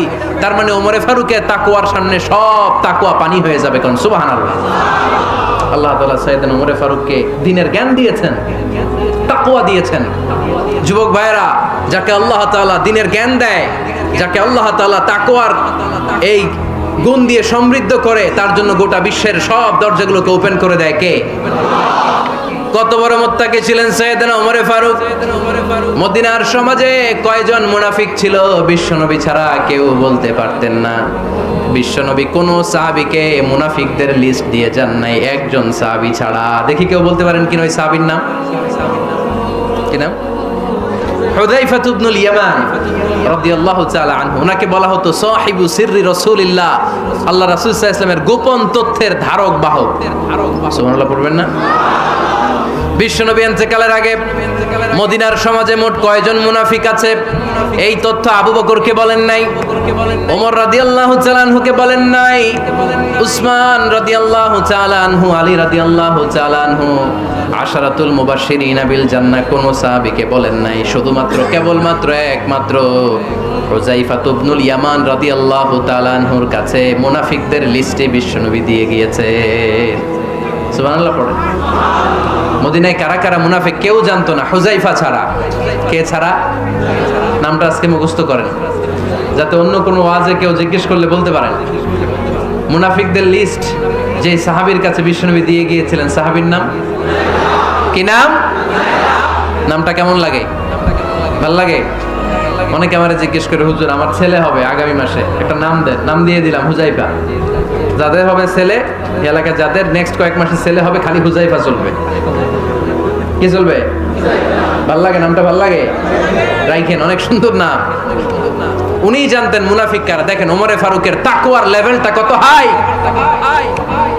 ওমরে ফারুক একদিন হুযায়ফা রাদিয়াল্লাহু তাআলা আনহুর কাছে গেলেন, যে বললেন, হুযায়ফা, বিশ্বনবী ইন্তেকালের আগে মুনাফিকদের নামের লিস্টটা কারো কাছে দেয় নাই, আমার জানা নাই, সাইয়েদনা আবু বকরের জানা নাই, কোন সাহাবীর জানা নাই, তুমি ছাড়া। আমি তোমার কাছে জানতে চাই, আমি ওমরের নামটা ওই মুনাফিকদের খাতায় আছে কিনা আমার একটু বলো। আমার ওমরের নামটা ওই মুনাফিকদের লিস্টিতে একটু আছে কিনা, নামটা একটু বলো। যদি থাকে আমি ভালো হয়ে যাব। আমি নেফাককে দূর করে পাক্কা মুমিন হতে চাই। আমার নাম যদি মুনাফিকের লিস্টে থাকে আমি তো শেষ। হুযায়ফা চোখের পানি ছেড়ে দিয়ে বলে, আমিরুল মুমিনিন, কেমন প্রশ্ন করলেন আপনি? আপনি বিশ্বনবীর শ্বশুর, এই উম্মতে আপনার পজিশন 3 নাম্বার। আপনারে মুনাফিকরা ভয় পায়, শয়তান আপনারে ভয় পায়। আপনি জান্নাতে সব বয়স্ক লোকদেরকে নিয়ে জান্নাতের মধ্যে আগে আগে ঢুকবেন, কেমন করে মুনাফিকদের কাতারে আপনার নাম থাকতে পারে? ওমর সুবহানাল্লাহ পড়ে। কি বিনয়ী, কি তাকওয়া। হুযায়ফাকে যে ধরতেন, হুযায়ফা একটু বলো না আমার নামটা মুনাফিকদের লিস্টিতে আছে কিনা। প্রিয় নবীজি কত সুমধুর কণ্ঠে তেলাওয়াত করতেন, আমরা তো শুনতে পারি নাই। এবং রাসূল সাল্লাল্লাহু আলাইহি ইসলামের সুমধুর কণ্ঠের তেলাওয়াত শুনে মানুষ তো মুসলিম হয়েছেই, অনেক জিনও মুসলমান হয়েছে। অনেক জিন, মক্কার যারা গণক ছিল তারা জিন দিয়ে গণনার কাজ করত। জিনদেরকে উপরে পাঠাতো, ফেরেশতারা কি কনভারসেশন করে এগুলো শুনে আসতো, এগুলো এসে গণকদেরকে বলতো, গণকরা এগুলো বলে বলে মক্কায় বিভিন্ন ধরনের সংশয় তৈরি করত। কিন্তু যখন কোরআন নাজিল হওয়া শুরু হলো, আকাশের নিরাপত্তা জোরদার করা হলো, এখন আর জিনেরা উপরে যেতে পারে না। উপরে গেলে আগুনের গোলা ছোড়া হয় ওদের গায়ে। এবার জিনেরা একটা মিটিং বসলো, তারা বলতেছে ঘটনা কি? আগে তো অনেক ফেরেশতাদের কথা শুনে এসে গণকদের বলে দিতে পারতাম, এখন তো এই সুযোগটা নেই। ঘটনা কি? What happen? নিশ্চয়ই পৃথিবীতে এমন নতুন কিছুর আগমন ঘটেছে যেটার প্রভাবে ঊর্ধ্ব জগতের নিরাপত্তা বলয়কে আরো মজবুত করা হয়েছে। কি সেটা খোঁজো। খুঁজতে খুঁজতে খুঁজতে খুঁজতে একদল জিন রাসূল সাল্লাল্লাহু আলাইহি ওয়াসাল্লাম উকাজের এক বাজারের দিকে যাচ্ছিলেন। ইন দ্য মিন টাইম ফজরের সালাতে তিনি নামাজের ইমামতি করছেন। ওই সময়ে একদল জিন পাশ দিয়ে যাচ্ছিল। হঠাৎ তারা দাঁড়িয়ে থমকে দাঁড়ালো, দেখে যে আল্লাহ রাসূল সাল্লাল্লাহু আলাইহি ওয়াসাল্লাম কোরআন তেলাওয়াত করতেছেন। এই কোরআনের বাণী তারা কখনো শুনে নাই। তারা শুনে অবাক, এবং এই তথ্য নিয়ে জিনদের সর্দারের কাছে যেয়ে বলল, ঘটনা তো এটার কারণে এখন আকাশের নিরাপত্তা বেশি, আমরা আর উপরে যেতে পারি না। তারা যেয়ে বলল যে আমরা ঈমান এনে ফেলছি ওই নবীর উপর। ইন্না সামি'না কুরআনান আজাবা ইয়াহদি ইলা রুশদি ফাআমান্না বিহ। তারা বলল যে আমরা কি আজীব কোরআন শুনে আসলাম, যেটা সত্যের এবং হেদায়েতের দিকে পথ দেখায়। এবং ওয়ালান নুশরিকা বিরাব্বিনা আহাদা, আমাদের রবের সাথে আমরা আর শিরক করব না, আমরা আর মুশরিক থাকবো না, আমরা ঈমান এনে ফেললাম। তাহলে আল্লাহ রাসূল সাল্লাল্লাহু আলাইহি ওয়াসাল্লামের সুমধুর কণ্ঠের তেলাওয়াত শুনে শুধু মানুষ নয়, বরং জিনেরাও ইসলাম ধর্ম গ্রহণ করেছে। আল্লাহ রাসূল সাল্লাল্লাহু আলাইহি ওয়াসাল্লাম তেলাওয়াতের মাঝখানে মাঝে মাঝে খুব কান্না করতেন। বিশেষ করে রাতের নামাজে কান্না ভেজা কণ্ঠে তেলাওয়াত করতেন। আমরা কি করি? অর্থই তো বুঝতে পারতেছি না, কোথায় কাঁদবো আর কোথায় একটু আনন্দ পাবো। দেখবেন যে কাবা ঘরের ইমামরা যখন জান্নাতের আয়াত আসে, একটা ভিন্ন মাকামে পড়ে, যে মাকামের মধ্যে একটা খুশি প্রাণবন্ত একটা ভাব। আবার জাহান্নামের আযাবের আয়াত যখন আসে তখন কান্নার মাকামে পড়ে, এবং এমনভাবে ডুকরে ডুকরে কাঁদে, মুসল্লিরাও কাঁদে। আল্লাহ রাসূল সাল্লাল্লাহু আলাইহি ওয়াসাল্লাম মাঝরাতে যখন কিয়ামুল লাইল, তাহাজ্জুদ এগুলো পড়তে দাঁড়াতেন, দীর্ঘ সময় কোরআন পড়তেন। এত দীর্ঘ সময় পা ফুলে যেত, হাত্তা তাতাফাত্তারা কদামা, পা দুটো ফুলে মোটা হয়ে যেত। দীর্ঘ সময় দাঁড়িয়ে থাকতেন। আম্মা জান আয়েশা রাদিয়াল্লাহু তাআলা আনহা বলতেন, ইয়া রাসূলুল্লাহ, আপনার তো আগের পরের সব গুনাহ মাফ, আদতে ওনার তো কোনো গুনাহই নেই, নবীরা তো মাসুম নিষ্পাপ, তারপরেও আপনি রাত জেগে এত কষ্ট কেন করেন? আল্লাহ রাসূল সাল্লাল্লাহু আলাইহি ওয়াসাল্লাম বলেছেন, আফালা উহিব্বু আন আকুনা আবদান শাকুরা। আয়েশা, আমি কি শুকরগুজার বান্দা হব না? আমার আল্লাহ আমাকে ক্ষমার ঘোষণা দিয়েছে, ঠিক আছে, কিন্তু আমি কি শুকরগুজার হব না? আমার রোলটা তো আমি প্লে করব, আমার সর্বোচ্চ তো উজাড় করে আমি আমার রবের সামনে পেশ করব। মাঝরাতে তিনি দীর্ঘ সময় দাঁড়িয়ে তেলাওয়াত করতেন, পা ফুলে যেত। মাঝে মাঝে একটি আয়াত পড়ে থামতেন, সে আয়াত নিয়ে ভাবতেন, কাঁদতেন, বারবার কাঁদতেন, পড়তেন, তার দাড়ি ভিজে যেত। প্রতিটি আয়াত তিনি অনুভব করতেন হৃদয় দিয়ে, তার হৃদয়কে নাড়া দিত। এভাবে তিনি তেলাওয়াত করতেন। এক সাহাবী বর্ণনা করেন, একবার আল্লাহ রাসূল সাল্লাল্লাহু আলাইহি ওয়াসাল্লামকে আমি রাতের সালাতে দেখলাম, এমনভাবে তিনি কাঁদছেন, ওয়ালি জাওফিহি আজিরুন কাআজিরিল মিরজালি মিনাল বুকা। গরম পানি ফুটাতে দিলে ড্যাগের ভেতরে গরম পানির যেরকম টকবকে উতলে ওঠার একটা শব্দ, এরকম উতলে ডুকরে ডুকরে কান্নার একটা শব্দ আমি শুনতে পেলাম। এভাবে তিনি কাঁদছিলেন। যেদিন বদরের যুদ্ধ, তার আগের রাতে আলী রাদিয়াল্লাহু তাআলা আনহু বলেন, সেনাবাহিনীর ছাউনির মধ্যে সব সাহাবারা, 313 জন সাহাবা সবাই রাতে ঘুমাচ্ছে একটু এনার্জি নেওয়ার জন্য, সকালে যুদ্ধ শুরু হবে। কিন্তু আমি দেখলাম সবাইকে ঘুম পাড়িয়ে আল্লাহ রাসূল সাল্লাল্লাহু আলাইহি ওয়াসাল্লাম নামাজে দাঁড়িয়ে কাঁদছেন। সব সাহাবারা ঘুমিয়ে আছে, কিন্তু আমি খেয়াল করে দেখি যে রাসূল সাল্লাল্লাহু আলাইহি ওয়াসাল্লাম ঘুমান নেই। গাছের নিচে দাঁড়িয়ে তিনি সারা রাত ব্যাপী কান্না করছেন আর তেলাওয়াত করছেন। এভাবে তিনি কোরআনকে ফিল করতেন। আমাদের আয়েশা বলেন রাতে এত কাঁদতেন মাঝে মাঝে তেলাওয়াত করতে করতে, হাত্তা বাল্লা হাজারা, জামা ভিজে যেত, হাত্তা বাল্লা লিহিয়াতা, দাড়ি ভিজে যেত, হাত্তা বাল্লাল আরদা, যেখানে সেজদা দিতেন জমিন ভিজিয়ে দিতেন কাঁদতে কাঁদতে। এবং রাতের সালাতে দীর্ঘ তেলাওয়াত করতেন। কিন্তু জামাতের নামাজ আবার অপেক্ষাকৃত সংক্ষিপ্ত করতেন, এটা সুন্নাহ। কারণ জামাতের নামাজ তো আর আমি একা পড়ছি না, আমার পেছনে অসুস্থ, বয়স্ক, সিনিয়র সিটিজেন, মুসাফির, ট্রাভেলার অনেকে থাকতে পারে। জামাতের সুযোগ পেলে আপনি শর্টকাট করবেন, মিনিমাম স্ট্যান্ডার্ডে শেষ করে দেবেন। কিন্তু একা যখন নামাজের সুযোগ পাবেন, আপনার নফল নামাজ, আপনার কেমন লাইল, তখন কি করবেন? ফালিউ তৌবিল মাশা, যত লম্বা মনে চায়। আমরা ভুল করি অনেকে, একা একা নামাজ পড়ার সময় তাড়াহুড়ো করে ফেলি। ইমামতির সুযোগ পাইছি তখন বিশাল লম্বা কেরাত, অপোজিট, মানে ভুল করে ফেলছি আমরা। এটা করব না। আমার এই ছোট্ট ভিডিওটা আমি আমার সোশ্যাল মিডিয়া হ্যান্ডেলে শেয়ার করেছিলাম। দেখলাম যে বাংলাদেশে শিক্ষিত সচেতন লোকজন অনেক অ্যাপ্রিসিয়েট করেছে। অনেক সময় এমন হয় যে প্রচণ্ড রোদ, জুমার সালাতে 5 তলা মসজিদ ভরে, বারান্দা, রাস্তার মধ্যে। আমার অনেক সময় এমন হয়েছে যে সফরে আমি ফ্লাইট ধরবো, রাস্তায় জুমাতে আমি অংশগ্রহণ করেছি। প্রচণ্ড রৌদ্র, দাঁড়ানো যায় না, আবার ঝড় বৃষ্টি। তো এতগুলো মানুষ যে এখানে নামাজ পড়বে, এখানে যদি আপনি লম্বা কেরাত পড়েন তাহলে তো কষ্ট হয়ে যাবে মানুষের। একবার আল্লাহ রাসূল সাল্লাল্লাহু আলাইহি ওয়াসাল্লাম নামাজ একটু বেশি ছোট করে ফেললেন, সংক্ষিপ্ত করে।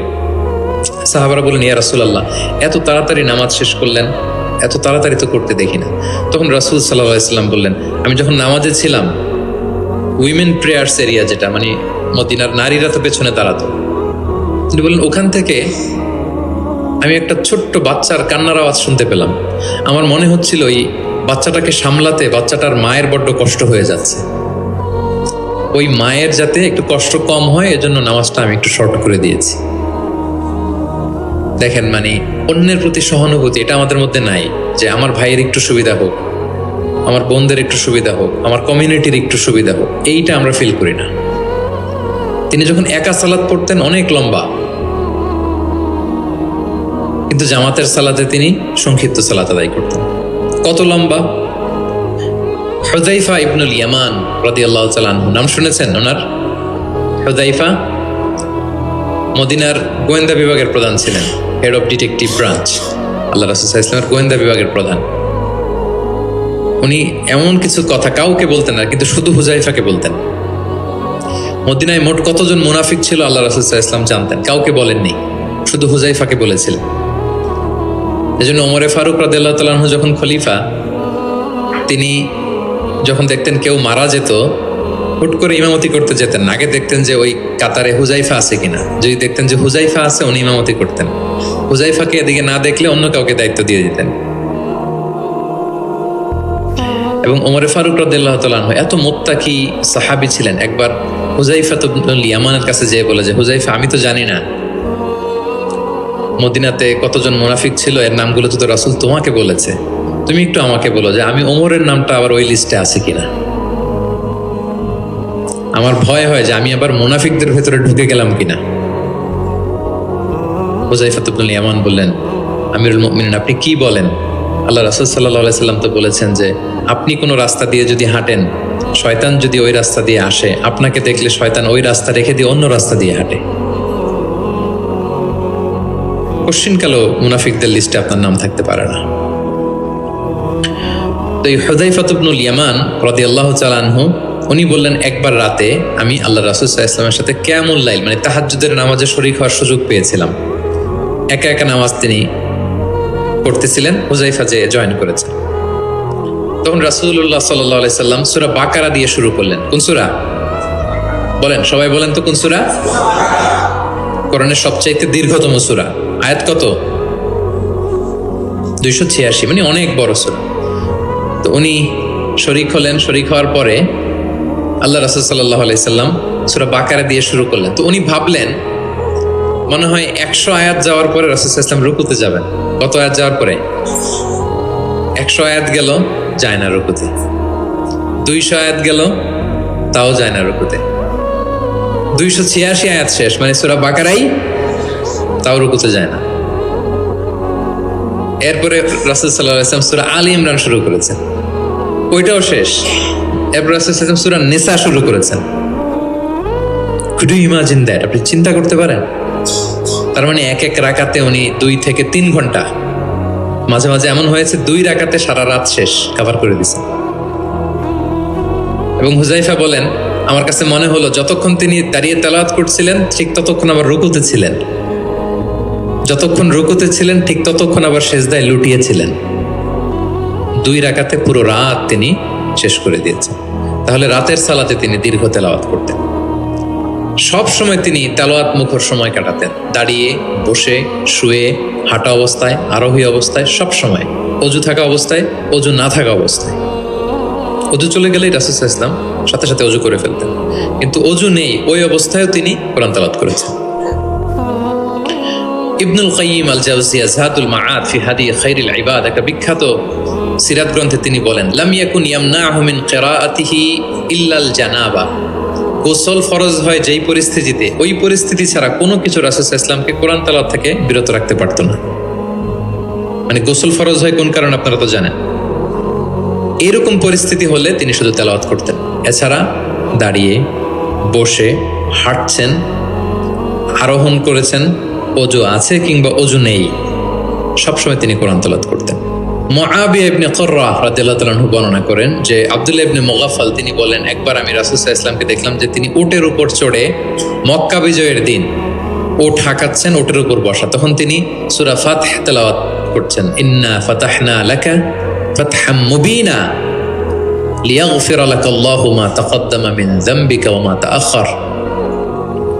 তিনি বলেন যে আমি নিজে 8ম হিজরিতে মক্কা বিজয়ের দিন দেখলাম তিনি উট হাঁকাচ্ছেন আর পড়তেছেন ইন্না ফাতাহনা লাকা ফাতহাম মুবিনা, সূরা ফাতহ তেলাওয়াত করতেছেন। সুবহানাল্লাহ। তার মানে দাঁড়িয়ে, বসে। অনেকে আমাদেরকে প্রশ্ন করে যে হুজুর শুয়ে শুয়ে কোরআন তেলাওয়াত করা যাবে? মানুষের মনে প্রশ্ন থাকে অনেক। তারপর বলে অজু ছাড়া কি কোরআন তেলাওয়াত করা যাবে মুখস্থ? অনেক প্রশ্নের সম্মুখীন হয়েছে আমি এটা। তার মানে আল্লাহ রাসূল সাল্লাল্লাহু আলাইহি ওয়াসাল্লামের জীবনী থেকে তো আপনি বুঝতে পারলেন যে কোনো কিছু আপনারা আটকাইতে পারবে কোরআন তেলাওয়াত থেকে, এক্সেপ্ট আপনার গোসল ফরজ হয়েছে, তখন পড়বেন না, তখন গোসলটা করে তারপরে পড়বেন। নিজ গৃহে তিনি তেলাওয়াত করতেন। আমরা অনেক সময় শুধু মসজিদে গেলেই কোরআনটা খুলে পড়ি, ঘরে আর পড়ি না। না, ঘরে পড়বেন। তিনি বলেছেন লা তাজআলু বুয়ুতাকুম মাকাবিরা, তোমাদের ঘরগুলোকে কবর বানায় রেখো না। কবরের মধ্যে তো কোনো আমল হয় না, মৃত মানুষ শুয়ে থাকে, পড়ে থাকে, আমল নাই, জিকির নাই, তেলাওয়াত নাই। তো ঘরগুলোকে কবর বানিও না। ফাইন্না শাইতানা ইয়ানফিরু মিনাল বাইতিল্লাযী তুকরাউ ফীহি সূরাতুল বাকারা, যে ঘরে সূরা বাকারা তেলাওয়াত করা হয় ওই ঘর থেকে শয়তান দৌড়ে পালায়। অনেক ঘরে শয়তান ডিস্টার্ব করে, শয়তানের জিনের আসর হয়। অনেক অনেক ফ্যামিলিতে আমাদের কাছে আসে জাদু টোনা, বান, ব্ল্যাক ম্যাজিক, কালো জাদুর যে সমস্যা। আপনি সূরা বাকারা পড়বেন, আল্লাহ তাআলা আপনাকে প্রোটেক্টেড রাখবেন। আপনাদের পরিচিতদের মধ্যে থেকে এরকম ঘটনা শুনছেন না যে ব্ল্যাক ম্যাজিকে আক্রান্ত? কোন সূরা পড়বেন? যারা খুব বেশি আক্রান্ত, অল্প সাউন্ডে সূরা বাকারাটা চালিয়ে ঘুমিয়ে পড়বেন, সারা রাত যেন তেলাওয়াত চলে। কোনো ব্ল্যাক ম্যাজিক আপনার ক্ষতি করতে পারবে না ইনশাআল্লাহ। অল্প সাউন্ডে MP3 করে কি করবেন? চালিয়ে রাখবেন। সূরা বাকারাকে খুব গুরুত্বের সাথে পড়তে বলেছেন আল্লাহ রাসূল সাল্লাল্লাহু আলাইহি ওয়াসাল্লাম। তিনি বলেছেন ইকরা সূরাতাল বাকারা ফাইন্না আখযাহা বারাকা ওয়া তারকাহা হাসারা ওয়া লা ইস্তাতিউহাল বাতালা। যে এটা পড়বে বরকত পাবে, যে পড়বে না সে আফসোস করবে। আর যে এটা আত্মস্থ করবে, পড়বে, ওয়ালা তাস্তাতিউহাল বাতালা ইয়ানি আস-সাহারা, ম্যাজিশিয়ান। কোনো ম্যাজিশিয়ানের ম্যাজিক তার উপর কাজ করবে না, কোনো ব্ল্যাক ম্যাজিক তার কাছে কিছুই করতে পারবে না। এজন্য ঘরে ঘরে কোন সূরা? সূরা বাকারা। এই বাকারার মধ্যে একটা স্পেশাল আয়াত আছে, 255 নম্বর আয়াত, যেটাকে বলা হয় আয়াতুল কুরসি। এটা রেগুলার পড়বেন প্রত্যেক ফরজ সালাতের পরে। মান ক্বারা আয়াতুল কুরসি দুবরা কুল্লি সালাতিন মাকতুবাতিন লাম ইয়ামনাহু মিন দুখুলিল জান্নাতি ইল্লাল মাউত। প্রত্যেক ফরজ সালাতের পরে যে ব্যক্তি আয়াতুল কুরসি তেলাওয়াত করবে ওই ব্যক্তির জান্নাতে প্রবেশের ক্ষেত্রে আর কোনো বাধা থাকে না, একটা জিনিস ছাড়া, মৃত্যু। লোকটা মরে না তাই জান্নাতে যায় না, মরলেই জান্নাতি। প্রত্যেক ফরজ সালাতের পরেই আপনারা পড়বেন, যারা পড়েন কন্টিনিউ করবেন, আর যারা পড়েন না মনে রাখবেন, নোটে রাখেন, যেটা আমরা রেগুলার ওয়াজিফা বানাবো। ইট শুড বি রেগুলার ওয়াজিফা। আল্লাহ রাসূল সাল্লাল্লাহু আলাইহি সাল্লাম তিনি বলেছেন যে 7 কেরাতের যেটা দিয়ে সহজ লাগে সেটা দিয়ে তেলাওয়াত করতে পারবো, মানে ফ্লেক্সিবিলিটি আছে। আমরা এটা একটু একাডেমিক আলোচনা হয়ে যায়, তারপরে বলে রাখি, আমরা যেই তেলাওয়াতটা করি বা কোরআন পড়ি এটা রিওয়ায়াত হাফসান আসিমের তেলাওয়াত করি আর কি। এছাড়াও আরো অনেকগুলো 7টা কেরাত আছে, এগুলো যারা ইলমুল কেরাতে যারা মাহের তারা জানে, তো সেগুলোতেও আপনি তেলাওয়াত করতে পারবেন, ফ্লেক্সিবিলিটি আছে। হ্যাঁ, এটার পরে আরেকটা বিখ্যাত কেরাত আছে ওয়ারশের কেরাত, রিওয়ায়াত ওয়ারশান নাফিআ, এরকম কুম্বুলের কেরাত আছে, এরকম অনেকগুলো কেরাত আছে। এই কেরাত আপনি পড়তে পারবেন। যেমন আরো সহজ করে বলি, আমরা যেমনি পড়ি ওয়াদ-দুহা ওয়াল লাইলি ইযা সাজা, আরেকটা মুতাওয়াতির সনদের এরকম কেরাত আছে, তারা পড়ে ওয়াদ-দুহি। আমরা পড়ি কি ওয়াদ-দুহা, ওই কেরাতে কি পড়ে ওয়াদ-দুহি। আমরা পড়ি ওয়াল লাইলি ইযা সাজা, ওরা পড়ে ওয়াল লাইলি ইযা সাজে। আমরা পড়ি ইহদিনাস সিরাতাল মুস্তাকিম, তারা বলে ইহদিনাজ সিরাতাল মুস্তাকিম। আমরা পড়ি মালিকি ইয়াউমিদ্দিন, এরা পড়ে মালিকি ইয়াউমিদ্দিন। এরকম কিছু পার্থক্য আছে। তো ওই কেরাতগুলোও সহিহ মুতাওয়াত্তির সনদে আসছে। আল্লাহ রাসূল সাল্লাল্লাহু আলাইহি ওয়াসাল্লাম বলেন 7 কেরাতের যেটা দিয়ে সহজ লাগে তোমরা পড়ো। যেমন বাংলা ভাষা একটা, এর মধ্যে আঞ্চলিকতা আছে না? নোয়াখালীর এরাও বাংলা বলে কিন্তু একটু ভিন্ন, সিলেটের ভাইরা একটু ভিন্ন, চট্টগ্রামের এরা বাংলাইতে বলে নাকি? চট্টগ্রামের লোকেরা কোন ভাষায় কথা বলে? ফার্সিতে, বাংলা, কিন্তু আপনি হয়তো বুঝবেন না, এমন এমন শব্দ আপনি বুঝবেন না, কিন্তু তারা প্রত্যেকেই বাংলা বলে। তো একই আরবির মধ্যেও অনেক আঞ্চলিকতা আছে। এই 7টা আঞ্চলিকতায় কোরআন নাজিল হয়েছে। রাসূল সাল্লাল্লাহু আলাইহি ওয়াসাল্লাম বলেন যেটা সহজ লাগে পড়ো। তো একবার হিশাম বিন হাকিম বিন হিজাম উনি একবার সূরা ফুরকান পড়তেছেন এমন একটা কেরাতে, যেই কেরাত ওমর রাদিয়াল্লাহু তাআলা আনহু শোনেন নাই। উনি তো আবার খুব রাগী ছিলেন, ইসলামের কোনো রুল ভায়োলেট হয়েছে দেখলে তাৎক্ষণিক অ্যাকশন নিতেন, ডাইরেক্ট অ্যাকশন নিতেন। তো উনি ভাবছে যে কোরআনকে বোধহয় সে বিকৃত করে পড়ছে, এই কেরাতটা ওনার আবার জানা ছিল না। উনি ধরে চাদর ধরে টেনে হিচড়ে রাসূল সাল্লাল্লাহু আলাইহি ওয়াসাল্লামের কাছে নিয়ে আসছে, বলছে ইয়া রাসূলুল্লাহ দেখেন কিভাবে কোরআনকে বিকৃত করে। আল্লাহ রাসূল সাল্লাল্লাহু আলাইহি ওয়াসাল্লাম বললেন ওমর শান্ত হও, আগে তাকে ছাড়ো। ওমর রাদিয়াল্লাহু তাআলা ছাড়লেন। রাসূল সাল্লাল্লাহু আলাইহি ওয়াসাল্লাম বললেন আরসিলহু ইকরা, এই ওমর রাখো, ছাড়ো, আচ্ছা পড়ো কিভাবে পড়ছো। তো হিশাম বিন হাকিম বিন হিজাম তেলাওয়াত করে শোনালেন সূরা ফুরকান। রাসূল সাল্লাল্লাহু আলাইহি ওয়াসাল্লাম বললেন হ্যাঁ কাদা উনসিলাত, কোরআন তো এভাবেও নাজিল হয়েছে। আচ্ছা ওমর তুমি কিভাবে জানো? ওমর রাদিয়াল্লাহু তাআলা বললেন ইয়া রাসূল আপনি তো আমাদেরকে এইভাবে শিখিয়েছেন। তখন রাসূল সাল্লাল্লাহু আলাইহি ওয়াসাল্লাম বললেন ওয়া হাকাযা উনজিলাত, এভাবেও নাজিল হয়েছে। উনজিলাল কুরআনু আলা সাবআতি আহরুফ, আরবি ভাষা 7টা ডায়ালেক্টে, 7 ডায়ালেক্টে কোরআন নাজিল হয়েছে। ফাকরাউ মা তায়াসসারা মিন, যেটা দিয়ে সহজ লাগে। ওয়া দুহা পড়লেও হবে, দুহে পড়লেও হবে, হ্যাঁ সবটাই পড়তে পারবে, দোহাও হবে দোহেও হবে। আল্লাহ রাসূল সাল্লাল্লাহু আলাইহি ওয়াসাল্লাম অন্যকে কোরআন তেলাওয়াত শোনাতেন। উবাই ইবনে কাব রাদিয়াল্লাহু তাআলা আনহুকে বললেন ইন্নাল্লাহা আমারানি আন আকরা আলাইকাল কুরআন, হে উবাই আল্লাহ তাআলা আমাকে আদেশ করেছেন আমি নবী যেন তোমার কাছে কোরআন শোনাই। উবাই ইবনে কাব বললেন আল্লাহু সাম্মানি, নবীজি আপনি বলেন কি আল্লাহ আমার নাম ধরে বলছে? মানে খুশিতে বাকবাকুম, আনন্দে আত্মহারা, শিহরিত, ইয়া রাসূলুল্লাহ আমি উবাইয়ের নামটা ধরে আল্লাহ বলছেন? আল্লাহ রাসূল সাল্লাল্লাহু আলাইহি ওয়াসাল্লাম বললেন নাম, তোমার নাম ধরে বলেছেন। আল্লাহ তাআলা আমাকে বলেছেন আমি যেন সূরা বাইকিনা লাম ইয়াকুনিল্লাযীনা কাফারু, এই সূরাটা যেন আমি তোমার সামনে শোনাই। ফাযারাফাত আইনাহু, তিনি কাঁদতে আরম্ভ করলেন শুনে, কারণ ওনার নাম ধরে যদি আল্লাহ তাআলা বলেন এটা ওনার জন্য কত বড় প্রেস্টিজিয়াস এবং সৌভাগ্যের একটা ব্যাপার। তাহলে অন্যকে কোরআন শোনাতেন। আচ্ছা, আবার আল্লাহ রাসূল সাল্লাল্লাহু আলাইহি ওয়াসাল্লাম মাঝে মাঝে অন্যদের থেকে শুনতেন, অন্যের কণ্ঠে কোরআন শোনারও একটা আনন্দ আছে, কি বলেন? ইবনে মাসউদ রাদিয়াল্লাহু তাআলা আনহুকে একবার বললেন ইকরা, ইবনে মাসউদ একটু কোরআন তেলাওয়াত করো তো। তো তিনি বললেন আকরা ওয়া আলাইকা উনজিল, হে নবী আপনার সামনে দাঁড়িয়ে আমি এত বড় স্পর্ধা আমি তেলাওয়াত করব, আপনার উপর আকাশ থেকে কোরআন নাজিল হয়। আল্লাহ রাসূল সাল্লাল্লাহু আলাইহি ওয়াসাল্লাম বললেন ইন্নী উহিব্বু আন আসমাআহু মিন গায়রি, আমি তোমাদেরকে শোনাতে যেমনি পছন্দ করি তোমাদের থেকে শুনতেও পছন্দ করি। তিনি সূরা নিসা তেলাওয়াত করে শোনালেন। কেন শুনলেন? আব্দুল্লাহ ইবনে মাসউদের থেকে, কারণ আল্লাহ রাসূল সাল্লাল্লাহু আলাইহি সাল্লাম টার্গেট করেছিলেন যে আব্দুল্লাহ ইবনে মাসউদ এই উম্মার কোরআনের টিচার হবে। কি হবে? মানে যার যেদিকে মেধা, আল্লাহ রাসূল সাল্লাল্লাহু আলাইহি ওয়াসাল্লাম ওই প্রতিভা ওইদিকে কাজে লাগাতেন। যার যেদিকে মেধা, এই যে বললাম হুজাইফা ইবনুল ইয়ামান গোয়েন্দা বিভাগের প্রধান, কেন জানেন? তার এই দিকে আগ্রহ বেশি। মুআদ ইবনে জাবাল, উনি মদিনা রাষ্ট্রের সিনিয়র আমলা ছিলেন, প্রশাসনিক কাজ ভালো বুঝতেন। হাসান বিন সাবেত লেখালেখি জানতেন, ওনাকে জাতীয় কবি ঘোষণা দিয়েছেন যে তুমি ন্যাশনাল পয়েন্ট, যাও কবিতা লিখো। একবার মক্কা থেকে তিনি ফিরতেছেন, নামাজ হবে, এক সাহাবী আজান দিচ্ছেন, তো কিছু মুশরিক ছেলে এখনো মুসলিম হয় নাই, ওরা আজানকে ব্যঙ্গ করতেছে। মুখ ভেঙানো বোঝেন না, মানে যেটা বলে ওইটাই ব্যঙ্গ করে করে বলতেছে। তো দেখেন রাসূল সাল্লাল্লাহু আলাইহি ওয়াসাল্লাম রেগে যাওয়ার কথা ছিল না, আজান দিচ্ছে আমার সাহাবী আর মুশরিক ছেলেগুলো তাকে ব্যঙ্গ করতেছে। উনি রেগে না যেয়ে দেখলেন যে মুশরিক ছেলেগুলোর মধ্যে একটা ছেলের কণ্ঠ তো খুব চমৎকার, ওকে ডাকলেন, ডেকে ওর মাথার চুলের ঝুঁটি বেঁধে ধরলেন, বললেন এই একটু আগে কি বলতেছিলে, জোরে বলতো, মানে আরো জোরে বলো। এবার সে বলতে আরম্ভ করতেছে, কিন্তু আশহাদু আন্না মুহাম্মাদুর রাসূলুল্লাহ এটা আর বলে না, এটা বললে তো শাহাদাত দেয়া মুসলিম হয়ে যায়। রাসূল ধমক দিয়ে বললেন, এই বলো, এটাও বলো। তখন সে এটাও বলছে, মাথার চুলের ঝুঁটি ধরে বলছে। বলার পরে রাসূল সাল্লাল্লাহু আলাইহি ওয়াসাল্লাম তার জন্য দোয়া করলেন, ওই দোয়ার বরকতে সে কালিমা পড়ে মুসলমান হয়ে গেল। এবার আল্লাহ রাসূল সাল্লাল্লাহু আলাইহি ওয়াসাল্লাম বললেন, তোমার কণ্ঠ যেহেতু সুন্দর, তোমাকে আমি মক্কার মসজিদের মুয়াজ্জিন বানাই দিলাম, তুমি যে আজান দিবা। দেখেন কেমন একটা ঘটনাকে কিভাবে টুইস্ট করে অন্যদিকে নিয়ে গেলেন। রেগে যাওয়ার কথা ছিল, কিন্তু দেখলেন যে প্রতিভা আছে তো এর মধ্যে, এত উঁচু গলা, একে মুয়াজ্জিন বানানো যায়। তিনি হয়ে গেলেন বাইতুল্লাহর মুয়াজ্জিন। এবং ওই যে মুশরিক থাকা অবস্থায় ওনার মাথার চুলের ঝুঁটি ধরে রাসূল সাল্লাল্লাহু আলাইহি ওয়াসাল্লাম বলছিলেন, এই আজান দাও। ওই যে রাসূল সাল্লাল্লাহু আলাইহি ওয়াসাল্লামের বরকতের হাত মাথার চুলে লেগেছিল, উনি মৃত্যুর আগ পর্যন্ত ওই চুলগুলো আর কাটেন নাই কোনোদিন। উনি এদিকে চুল কাটতেন, এদিকে কাটতেন, এদিকে কাটতেন, সামনের চুল কাটতেন না।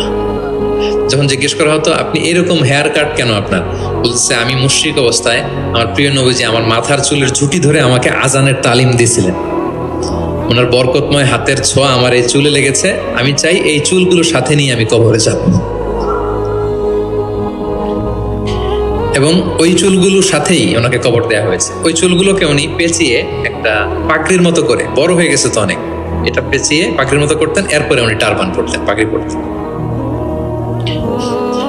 তাহলে প্রিয় ভাইয়েরা, আব্দুল্লাহ ইবনে মাসউদ রাদিয়াল্লাহু তাআলা আনহুকে রাসূল সাল্লাল্লাহু আলাইহি ওয়াসাল্লাম টার্গেট করেছিলেন যে উনি এই উম্মতের কোরআনের টিচার হবে। কি হবে? এজন্য বলেন পড়ো তো ইবনে মাসউদ, তিনি পড়ে শোনালেন। এবং তিনি বলেছেন, মান আহাব্বা আন ইয়াকরা আল কুরআনা গাদ্দান কামা উনজিল ফালইয়াকরাহু আলা কিরাআতি ইবনে উম্মি আবদ। জিবরিল যেভাবে কোরআন নাজিল করেছে হুবহু এইভাবে কোরআন যে শিখতে চায়, সেজন্য ইবনে মাসউদের কাছে কোরআন শিখে। সাহাবারা ইবনে মাসউদ রাদিয়াল্লাহু তাআলা আনহুর কাছে এভাবে কোরআন শিখতেন। তাহলে দেখেন, কোরআন অন্যকে শোনাতেন, অন্যদের থেকে শুনতেন, এবং কোরআন যারা শিখে এবং শেখায় তাদেরকে তিনি শ্রেষ্ঠ বলে ঘোষণা দিয়েছেন, খায়রুকুম মান তাআল্লামাল কুরআনা ওয়া আল্লামা। যে কোরআন শেখে এবং শেখায় সে তোমাদের মাঝে শ্রেষ্ঠ। আপনি যদি শিখেন, লজ্জার কিছু নাই যে বয়স আমার 40 হয়ে গেছে, 50 হয়ে গেছে, আমি তো পারি না। না, এটা আপনার জন্য সৌভাগ্যের, it's a blessing, you are lucky, it's an honour. Allah যে সুযোগ দিয়েছেন আপনি শিখবেন, কোরআন শোনাবেন। আপনি যদি শোনান আপনি শ্রেষ্ঠ, যিনি আপনাকে শোনায় সেও শ্রেষ্ঠ। মানে এমন এক মেকানিজম, কোরআন শিখলেও সে শ্রেষ্ঠ, আবার যে শেখায় সেও শ্রেষ্ঠ। আমরা এই অ্যাক্টিভিটিজের সাথে যেন জড়িত থাকি। এবং কারো সুন্দর কণ্ঠ দেখলে আল্লাহ রাসূল সাল্লাল্লাহু আলাইহি ওয়াসাল্লাম প্রশংসা করতেন। আবু মুসা আল-আশআরী রাদিয়াল্লাহু তাআলা আনহু একবার মসজিদে